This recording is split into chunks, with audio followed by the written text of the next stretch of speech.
35세 혼자 사는 일본 여성 아야카의 평범한 일상이 하루아침에 발칵 뒤집혔습니다. 직장 동료의 갑작스러운 부탁으로 한국인 청년과 함께 살게 된 아야카. 처음에는 그저 한두 달만 도와주면 끝날 일이라고 생각했어요. 하지만 10살이나 어린 준호와의 동거는 예상과는 전혀 달랐습니다. 국적도 문화도 같은 것이 하나도 없는 두 사람의 이야기는 어떻게 진행될까요? 또 35세의 갑작스러운 동거 생활은 어떤 결말을 맞을까요? 지금부터 아야카와 준호의 감동적인 이야기가 시작됩니다. 마지막까지 놓치고 싶지 않으시다면 끝까지 들어주세요. 35세가 된 저는 여전히 혼자였습니다. 주변에서는 결혼 얘기를 꺼내며 은근히 압박했지만 저는 대답 대신 웃음으로 넘겼어요. 나이가 들수록 혼자 사는 것에 익숙해졌고 누군가와 함께 한다는 것이 오히려 불편하게 느껴지곤 했거든요. 그런 어느 금요일 오후 직장 동료 나카무라 씨가 전화를 걸어왔습니다. 아야카 씨 갑작스럽지만 부탁 좀 드릴게요. 제 한국인 후배가 일본에 잠깐 머물 곳이 없는데 혹시 방 하나를 빌려줄 수 있을까요? 전화기 너로 들려오는 목소리에는 간절함이 묻어 있었어요. 나카무라 씨는 평소 저에게 잘해주던 선배였고 무엇보다 거절하기 어려운 성격이었죠. 하지만 낯선 외국인과 집을 함께 쓴다는 생각에 망설여졌습니다. 얼마나 오래 머물 예정인가요? 한두 달 정도예요. 회사 연수차 오는 건데 숙소 문제가 생겼거든요. 정말 깔끔하고 예의가 바른 청년이에요. 나카무라 씨의 설명을 들으면서도 고민이 깊어졌어요. 평소 혼자만의 시간을 소중히 여기던 제게 누군가와 공간을 나눈다는 것은 쉽지 않은 결정이었거든요. 더군다나 언어도 다르고 문화도 다른 외국인이라니? 저 잠깐만요. 전화를 잠시 끊고 거실을 둘러보았습니다. 넓지는 않지만 방 하나 정도는 내어줄 수 있는 공간이 있었어요. 그리고 무엇보다 나카무라 씨가 그렇게 간절히 부탁하는데 거절하기가 어려웠죠. 다시 전화를 받으며 말했습니다. 알겠어요. 도와드릴게요. 정말요? 고마워요, 아야카 씨. 내일 저녁에 데려다 드릴게요. 전화를 끊고 나서야 제가 무슨 일을 벌였는지 실감이 났어요. 35년을 혼자 살아온 저에게 낯선 이와의 동거는 상상도 해본 적 없는 일이었거든요. 그날 밤 잠자리에 들면서도 계속 생각했습니다. 과연 잘한 일일까? 하지만 이미 약속한 이상 돌이킬 수는 없었어요. 다만 한 가지는 확실했습니다. 큰일은 아니라고 생각했다는 건 말이에요. 다음 날 토요일 저는 집 안을 정리하며 손님을 맞을 준비를 했습니다. 빈 방을 치우고 이불을 새로 깔았어요. 냉장고도 확인해보고 욕실도 다시 한번 청소했죠. 하지만 막상 저녁이 다가오니 긴장이 되기 시작했습니다. 어떤 사람일까? 일본어를 못하면 어떡하지? 생활 방식이 다르면 불편하지 않을까 하는 온갖 걱정이 머릿속을 스쳐 지나갔어요. 6시쯤 되어서야 현관에서 알림 소리가 들렸습니다. 문을 열자 나카무라 씨와 함께 키 큰 청년이 서 있었어요. 첫 인상은 깔끔한 옷차림에 단정해 보였습니다. 그 청년이 자신을 박준호라고 소개하며 부드러운 미소로 인사했어요. 또렷한 일본어에 놀랐지만 동시에 낯선 이와 집을 같이 쓴다는 현실이 저를 긴장시켰습니다. 나카무라 씨는 간단히 인사를 나누고 곧 돌아갔고 저와 준호 씨는 어색한 침묵 속에 남겨졌어요. 그렇게 예상치 못한 동거 생활이 시작되었습니다.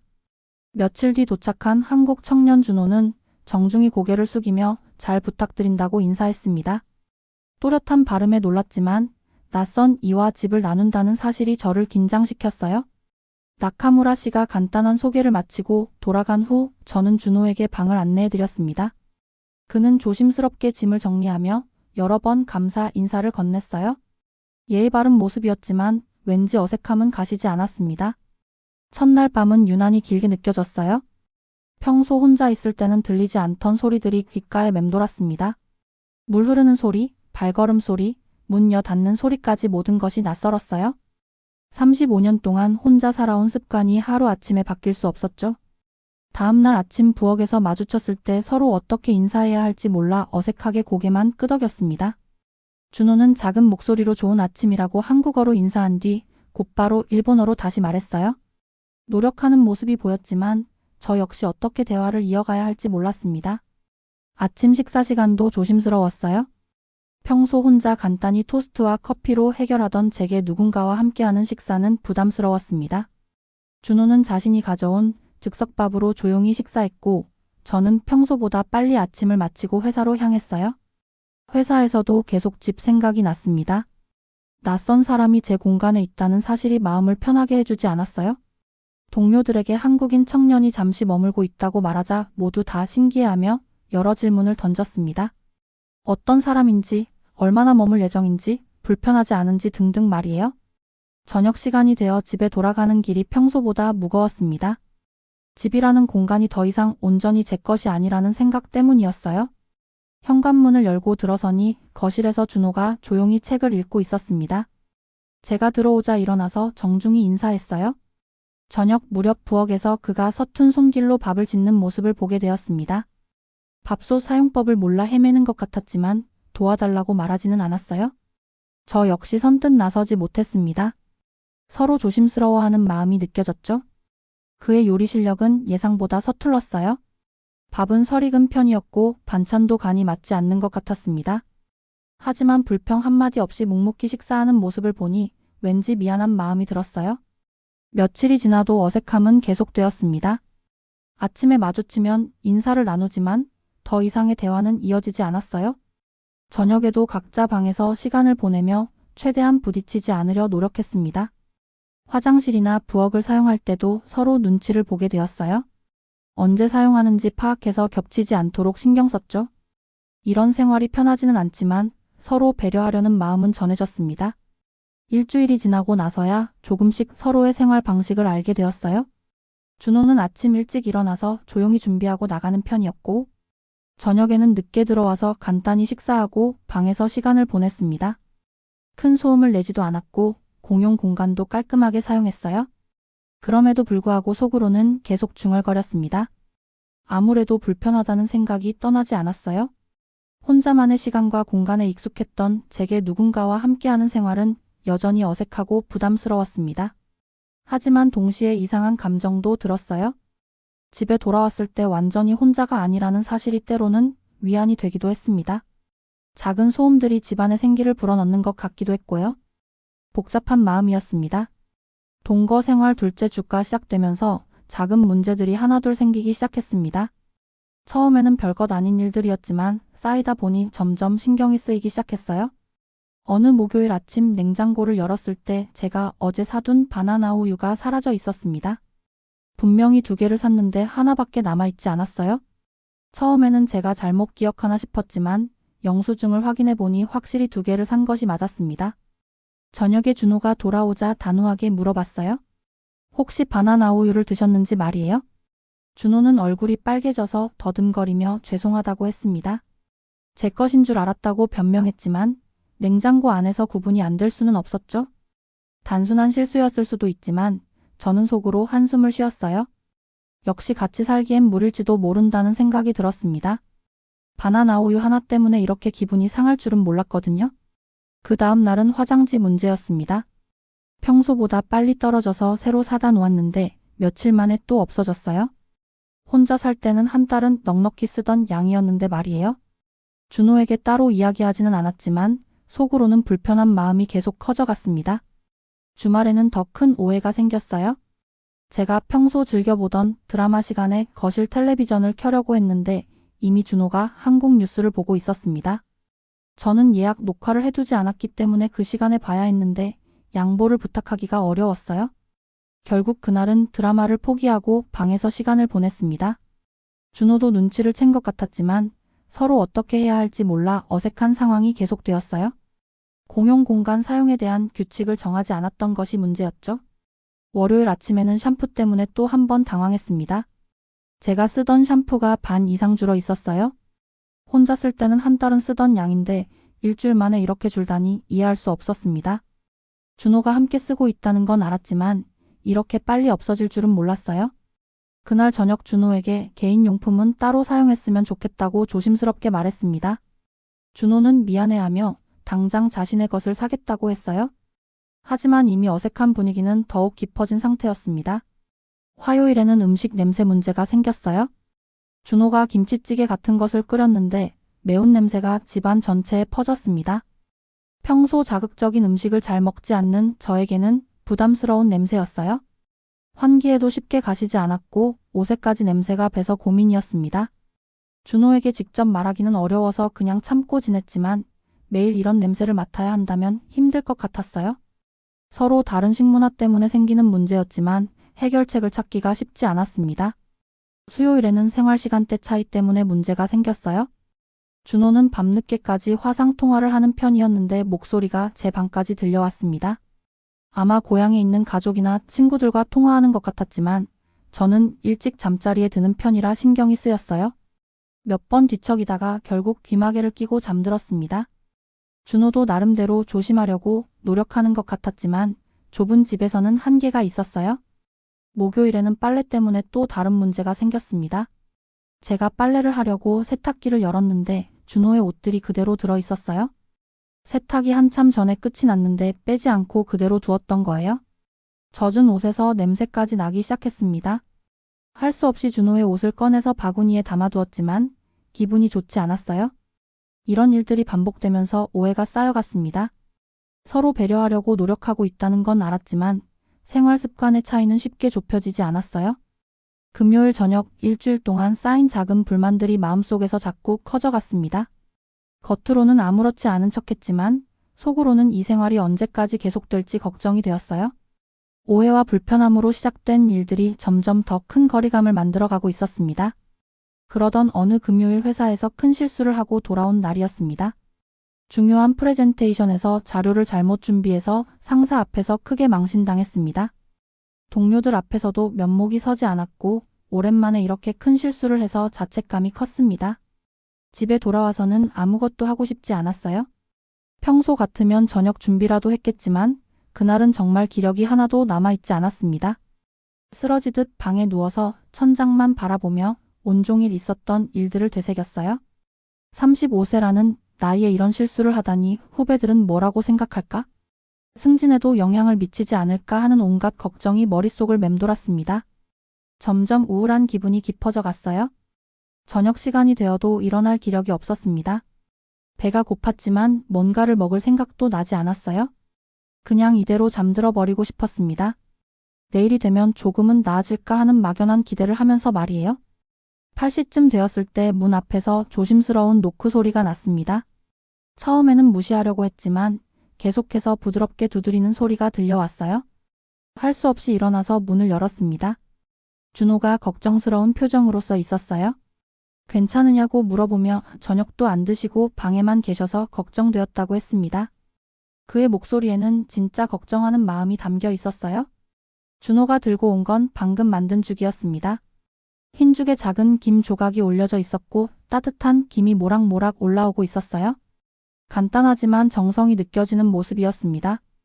억지스러운 친절이 아니었어요. 그저 걱정이 묻어나는 눈빛이었습니다.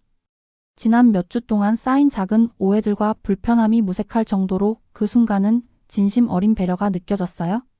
죽을 한 숟가락 떠서 입에 넣는 순간 알 수 없는 눈물이 흘러내렸습니다. 단순히 배가 고파서가 아니었어요. 오랜만에 누군가의 따뜻한 마음을 받은 것 같아서였습니다. 준호는 당황하며 괜찮으냐고 물어봤지만 저는 대답할 수가 없었어요.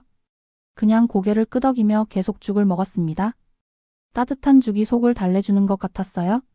그동안 혼자 살면서 아플 때도 힘들 때도 모든 걸 혼자 감당했었는데 이렇게 누군가가 챙겨주니 마음이 무너져 내렸습니다. 35년을 살면서 이런 감정을 느껴 본 적이 언제였는지 기억도 나지 않았어요. 준호는 아무 말 없이 제 옆에 앉아 있었습니다. 무슨 일이 있었는지 묻지도 않았고 괜찮다는 말을 강요하지도 않았어요. 그냥 조용히 곁에 있어 주었습니다. 죽을 다 먹고 나서야 조금씩 이야기를 할 수 있었어요. 회사에서 있었던 일을 간단히 말했더니 준호는 고개를 끄덕이며 들어주었습니다. 위로의 말을 하려고 애쓰지도 않았고 조언하려 들지도 않았어요. 대신 자신도 한국에서 비슷한 경험이 있었다고 말해주었습니다. 처음 직장에 들어가서 실수를 연발했던 이야기, 상사에게 혼났던 일들을 담담하게 말해주었어요. 그의 이야기를 들으니 혼자만 그런 경험을 하는 게 아니구나 하는 생각이 들었습니다. 그날 밤 오랜만에 편안한 잠을 잘 수 있었어요. 마음의 짐이 조금은 덜어진 것 같았습니다. 준호의 작은 배려가 얼마나 큰 위로가 되었는지 몰랐거든요. 다음날 아침 부엌에서 마주쳤을 때 서로 미소를 지을 수 있었습니다. 어색함이 완전히 사라진 건 아니었지만 적어도 어제보다는 자연스러웠어요. 준호가 어제 죽그릇은 자신이 설거지해 두었다고 말했을 때 또다시 고마운 마음이 들었습니다. 작은 것 하나까지 신경 써주는 모습에서 진짜 마음을 엿볼 수 있었어요.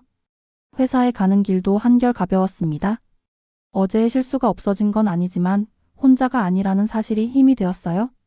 집에 돌아가면 따뜻하게 맞아줄 사람이 있다는 생각만으로도 하루를 버틸 수 있을 것 같았습니다. 그날 이후로 준호를 보는 시각이 달라졌어요. 지난 몇 주간의 작은 불편함이 사소하게 느껴졌습니다. 진짜 중요한 건 마음이었구나 하는 걸 깨달았거든요. 그날 이후 두 사람은 조금씩 대화를 늘려갔습니다. 처음에는 간단한 인사말부터 시작해서 점차 일상적인 이야기들을 나누게 되었어요. 어색함이 완전히 사라진 건 아니었지만 적어도 서로를 피하지는 않게 되었습니다.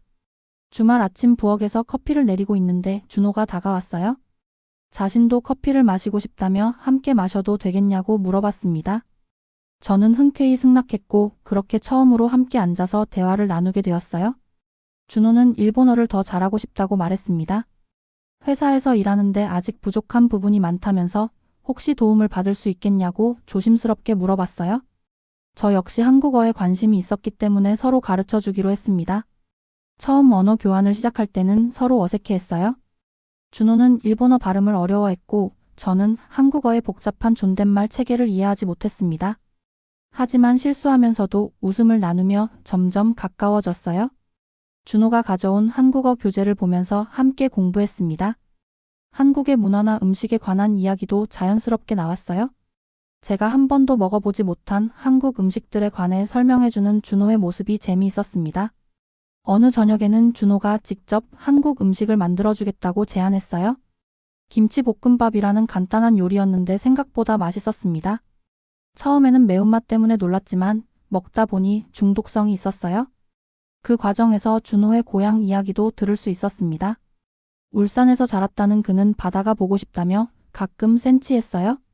도쿄의 빌딩 숲이 답답할 때가 있다고 말하는 모습에서 동질감을 느꼈습니다.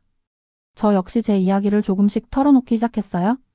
35세까지 혼자 살아온 이야기 때로는 외로움을 느끼지만 자유로운 생활에 만족한다고 생각했던 것들 말이에요.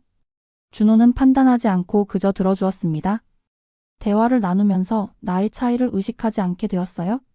준호는 저보다 10살이나 어렸지만 생각이 성숙하고 배려심이 깊었습니다. 반대로 저는 그와 함께 있으면 나이를 잊고 편안해질 수 있었어요. 어느 일요일 오후 함께 근처 공원을 산책하게 되었습니다. 처음에는 운동 삼아 나간 것이었는데 벤치에 앉아서 이런저런 이야기를 나누다 보니 어두워지고 있었어요. 시간 가는 줄 모르고 대화에 빠져 있었던 거죠. 그날 준호가 말했어요. 나이는 숫자에 불과하다고 중요한 건 마음이 통하는 것이라고 말이에요. 저는 그 말에 깊이 공감했습니다. 35세라는 나이를 자꾸 의식했는데 지금은 그냥 한 사람으로 받아들여지고 있다는 느낌이 들었거든요. 평일 저녁에도 자연스럽게 함께 시간을 보내게 되었어요. 각자 방에서 시간을 보내던 예전과 달리 거실에서 함께 텔레비전을 보거나 책을 읽으며 편안한 시간을 가졌습니다. 준호는 일본 드라마를 보면서 일본어 공부를 했고 저는 그가 추천해준 한국 영화를 보며 한국어를 익혔어요. 서로의 문화를 이해하려고 노력하는 과정이 즐거웠습니다. 때로는 진지한 이야기도 나눴어요. 인생에 대한 고민, 미래에 대한 불안, 꿈과 현실 사이의 괴리 같은 것들 말이에요. 준호는 한국에서의 치열한 경쟁 사회에 대해 말했고 저는 일본 사회의 경직된 분위기에 대해 털어놓았습니다. 이상한 것은 준호와 대화할 때면 마음이 편해진다는 것이었어요. 동배 친구들과 이야기할 때는 항상 어딘가 경쟁의식이 있었는데 준호는 그런 게 전혀 없었습니다. 순수하게 서로를 이해하려는 마음만 있었어요. 어느 금요일 밤 준호가 고향 친구들과 화상통화를 하는 걸 보게 되었습니다. 한국어로 웃으며 이야기하는 모습이 평소보다 더 밝아 보였어요. 통화를 마친 후 조금 우울해 보이는 준호에게 괜찮냐고 물어봤습니다. 준호는 가끔 고향이 그립다고 했어요. 특히 가족들과 친구들이 보고 싶을 때가 있다고 말이에요. 저는 그런 준호를 위로해주고 싶었지만 어떤 말을 해야 할지 몰랐습니다. 대신 따뜻한 차를 끓여서 건네주었어요. 그날 밤 대화는 유독 깊어졌습니다. 서로의 외로움에 대해 타향해서 살아가는 어려움에 대해 진솔하게 이야기했어요. 비록 상황은 달랐지만 어딘가 비슷한 감정을 공유하고 있다는 걸 알 수 있었습니다. 오랜만에 찾아온 편안함이었어요. 누군가와 이렇게 자연스럽게 마음을 나눌 수 있다는 게 얼마나 소중한 일인지 새삼 깨달았습니다. 준호와 가까워질수록 주변의 시선은 점점 더 곱지 않게 변해갔습니다. 처음에는 단순한 호기심이었던 것이 어느새 의심과 걱정으로 바뀌어 있었어요. 월요일 점심시간 동료들과 식사를 하다 또다시 준호 이야기가 나왔습니다. 요즘 표정이 밝아졌다며 누군가 말을 꺼냈고 자연스럽게 동거인 이야기로 흘러갔어요. 동료들의 질문은 점점 더 구체적이고 개인적인 영역으로 들어왔습니다. 나카무라 씨가 걱정스러운 표정으로 말했어요. 혹시 너무 가까워지는 건 아니냐고, 나중에 문제가 생기지 않을까 하고 말이에요. 처음 준호를 소개해준 장본인이었지만 지금은 오히려 더 조심스러워하는 모습이었습니다. 다른 동료는 더 직설적이었어요. 35세라는 나이에 10살이나 어린 외국인 남성과 같은 집에서 산다는 것 자체가 이상하게 보인다고 했습니다. 주변에서 무슨 말을 할지 모른다며 걱정을 표했어요. 그 말들을 들으면서 가슴이 답답해졌습니다. 저는 아무렇지 않은 척 웃으며 넘겼지만 속으로는 상처를 받았어요. 왜 남들이 제 생활에 대해 이렇게 관심을 두고 판단하려고 하는지 이해할 수 없었습니다. 퇴근길에 만난 이토 씨도 비슷한 반응이었어요. 요즘 젊은 남자가 드나드는 걸 본다며 혹시 무슨 사이냐고 넌지시 물어봤습니다. 단순히 잠시 머무는 하숙생이라고 설명했지만 이토 씨의 표정은 여전히 의심스러워 보였어요. 집에 들어가는 길에도 다른 이웃들의 시선이 느껴졌습니다. 예전에는 그냥 지나쳤던 시선들이 이제는 부담스럽게 다가왔어요. 혹시 저에 대해 이상한 소문이라도 돌고 있는 건 아닐까 하는 걱정이 들었습니다. 목요일에는 어머니에게서 전화가 왔어요. 누군가한테서 들었는지 집에 남자가 살고 있다는 얘기를 하시며 걱정하셨습니다. 어머니는 제 나이를 들먹이며 이제라도 정신 차리고 제대로 된 사람을 만나야 한다고 말씀하셨어요. 어머니의 걱정이 이해되지 않는 건 아니었지만 왜 모든 사람이 저의 선택을 문제 삼는지 답답했습니다. 준호는 정말 좋은 사람이고 저에게 힘이 되어주고 있는데 왜 그걸 이해하지 못하는 걸까요? 친구 사토미와 만났을 때는 더 직접적인 말을 들었습니다. 그 나이에 외국인 청년이랑 같이 산다고 하면서 이상하게 보일 거라고 했어요. 설마 연애 감정 같은 건 아니겠지만 그래도 조심해야 한다고 충고했습니다. 미유키는 계속해서 걱정을 표했어요. 혹시 준호가 저를 이용하는 건 아닌지, 나중에 문제가 생기면 어쩔 건지, 주변 사람들이 뭐라고 할지 등등 온갖 부정적인 가능성들을 늘어놓았습니다. 그 말들을 듣고 있자니 화가 났어요. 왜 모든 사람들이 준호를 의심의 눈초리로 보는 걸까요? 그는 정말 착하고 배려 많은 사람인데 단지 외국인이라는 이유로, 나이가 어리다는 이유로 편견을 갖는 것 같았습니다. 회사에서도 상황은 마찬가지였어요. 상사는 직접적으로 말하지는 않았지만 가끔 의미심장한 표정을 지었습니다. 혹시 사생활 때문에 업무에 지장이 생기는 건 아닌지 은근히 체크하는 것 같았어요. 후배들은 호기심 어린 눈으로 저를 바라봤습니다. 직접 묻지는 않았지만 뒤에서 수군거리는 소리가 들려왔어요. 35세의 독신 여성이 젊은 외국인 남성과 동거한다는 것이 그들에게는 흥미로운 가십거리였나 봅니다.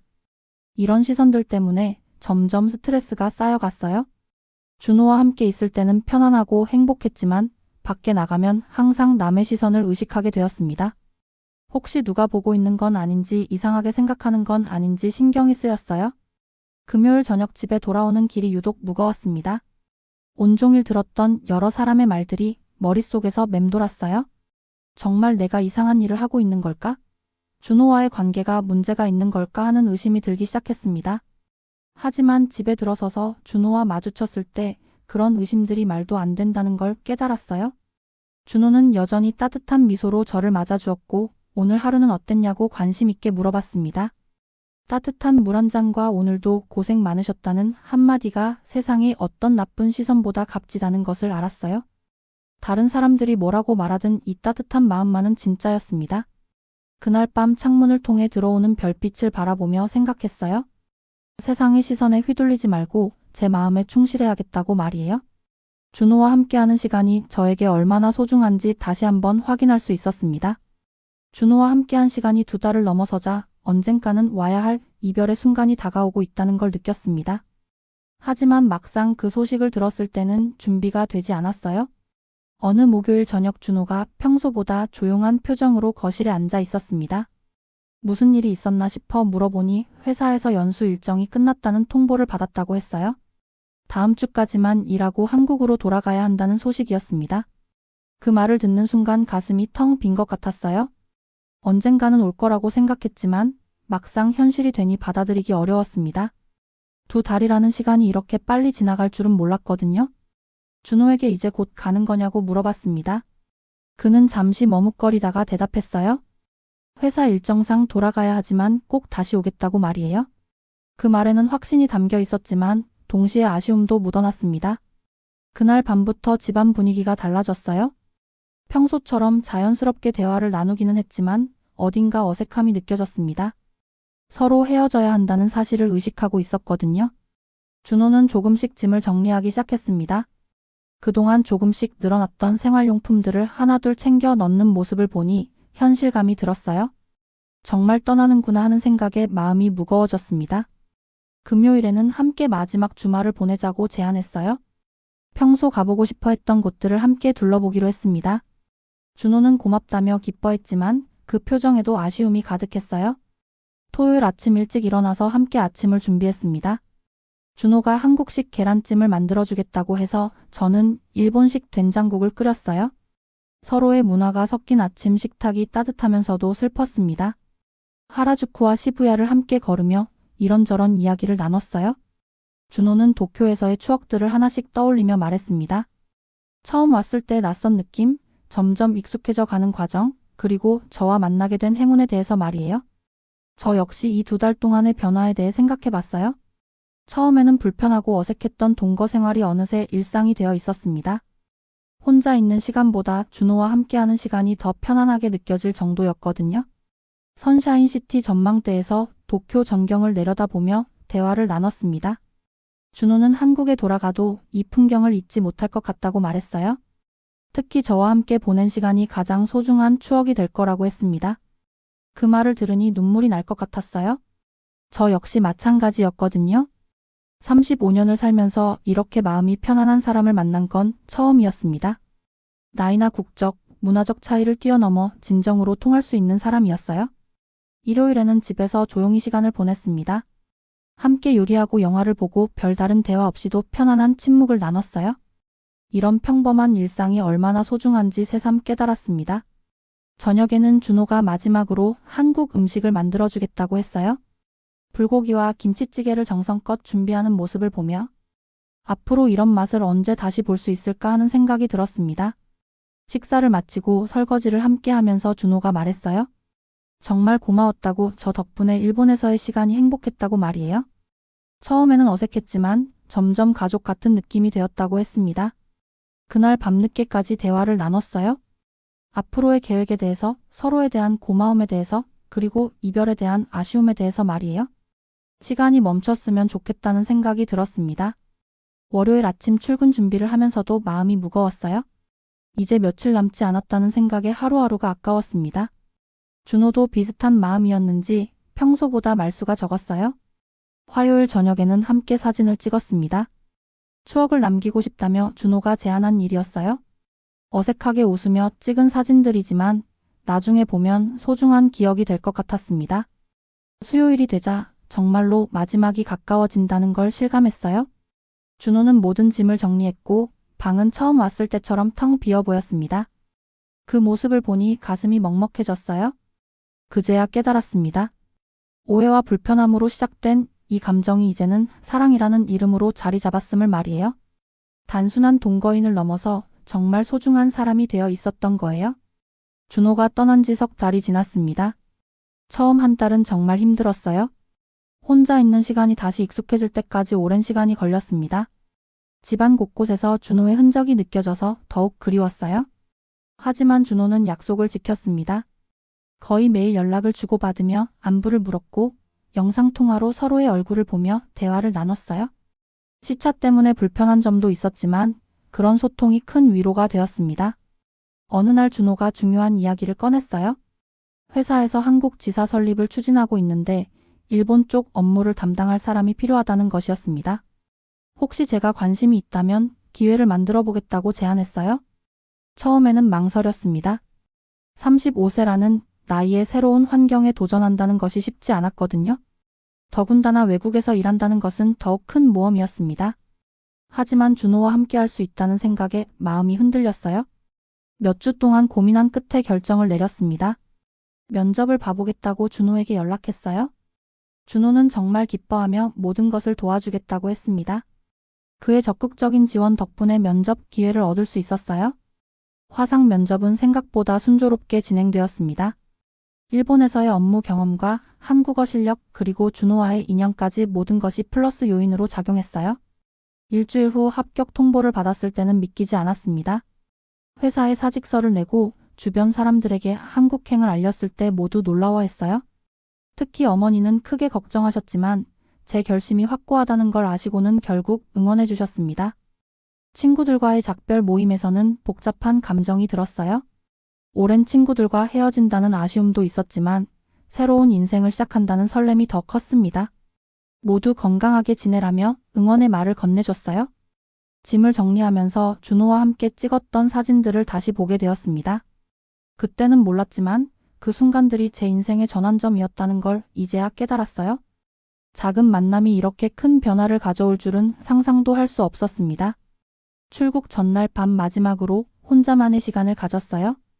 35년을 살아온 도쿄에서의 추억들을 되돌아보며 앞으로의 새로운 삶을 상상해 봤습니다. 두렵기도 했지만 기대감이 더 컸어요. 드디어 인천공항에 도착한 날 준호가 활짝 웃으며 다가왔습니다. 도와주셔서 고맙다고 말하는 그의 목소리에는 진심 어린 기쁨이 담겨 있었어요. 석 달 만에 다시 만난 준호는 더욱 든든해 보였습니다. 공항에서 나오는 길에 준호가 말했어요. 한국에서의 생활이 쉽지 않을 텐데 최대한 도와주겠다고 언제든 힘들면 말하라고 했습니다. 그의 배려의 마음이 따뜻해졌어요. 처음 며칠은 모든 것이 낯설었습니다. 언어도 음식도 생활 방식도 일본과는 달랐어요. 하지만 준호가 곁에 있어서 금방 적응할 수 있었습니다. 그는 정말 친절하고 세심하게 모든 것을 알려줬어요. 회사 첫 출근 날도 준호가 함께 가졌습니다. 새로운 동료들을 소개받고 업무를 파악하는 과정에서 준호의 도움이 컸어요.